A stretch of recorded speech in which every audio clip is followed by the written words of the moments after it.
Andy Johnson. In my SPED literacy class, we are going over the diagnostic reading inventory assignment, sometimes called an assessment, sometimes called the informal reading inventory, a variety of names, and you can see them all there. These are all great tools to use, but just to enhance your understanding, we did a DRI on Ray's best friends with an imaginary student, Jacob. This is the Miscue Analysis sheet. You should have identified the meaningful miscues with an M, the self-corrections with the SC. Now, whether you use an M or an MM, it doesn't matter, but they are identified somehow. A significant miscue is simply a line through the word with what the student actually said on top. And the most important thing, and the part that many people forget, the qualitative comments are written right in the margins. Now, as you get used to doing this, you are able to write these comments as the student is reading. And here's what the DRI analysis sheet should look like: approximately 24 total miscue points. Now, if you're 22, 23, 20, between 22 and 26 or 7, this means you're in the ballpark. And we'll talk about that a little bit later. The self-corrections, either 8 or 9, these are important. And the total percentage of words not miscue. All right, and that is miscue points minus total. All right. Couple of points. Self-corrections are a good thing. This indicates metacognition, thinking.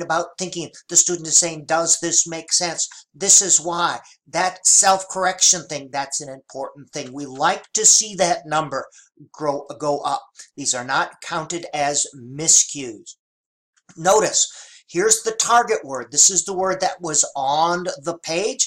The miscue is what students actually said. If they skipped the word, something to indicate. Some students write skipped. This student wrote omitted. Either or. You find a way that works for you. And you have to decide. There's some subjectivity. If the word was omitted, is meaning retained? If so, it's a meaningful miscue. If meaning is disrupted, it is a significant miscue. DRI is a tool. All right, it's not a mathematical formula. It's a tool for teachers to use to find out students' strengths and weaknesses related to comprehension, word identification, and fluency. It gives you an approximate reading level, and we'll talk about that in just a minute. It is subjective. There is subjectivity built into it. That is a strength.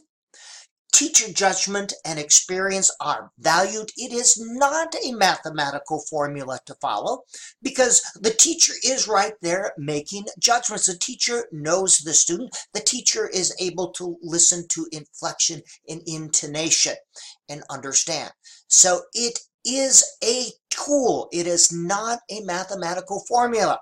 So instead of thinking correct, incorrect on the Miscue analysis, think of more accurate, less accurate.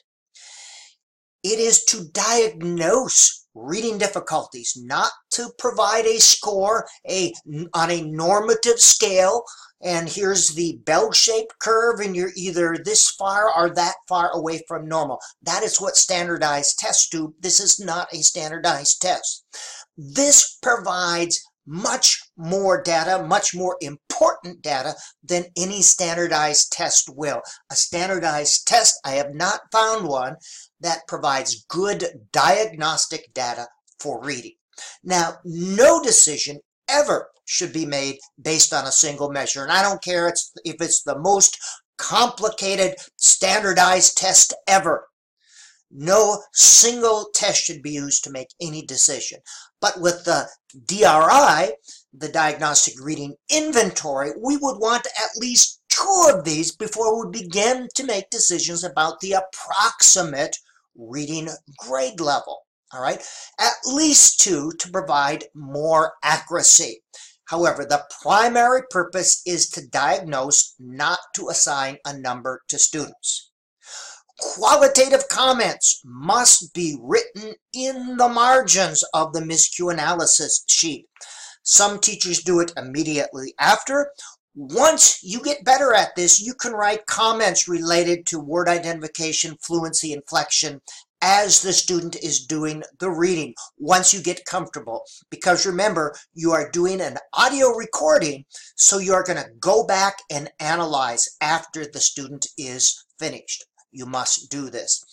In an audio recording, the most expert of teachers with this have to listen to it at least twice. So you cannot listen to it once and do an accurate DRI. Mastery of this valuable tool does not come with one exposure.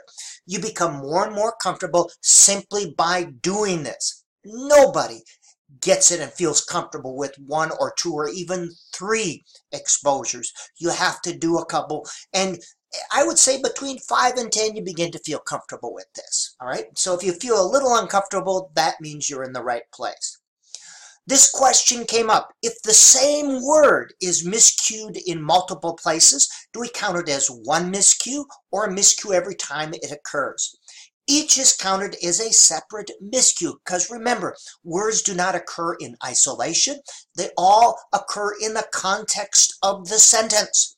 So students are using semantic and syntactical cueing as well as phonological cueing. So it is counted as a miscue every time it occurs, a separate miscue.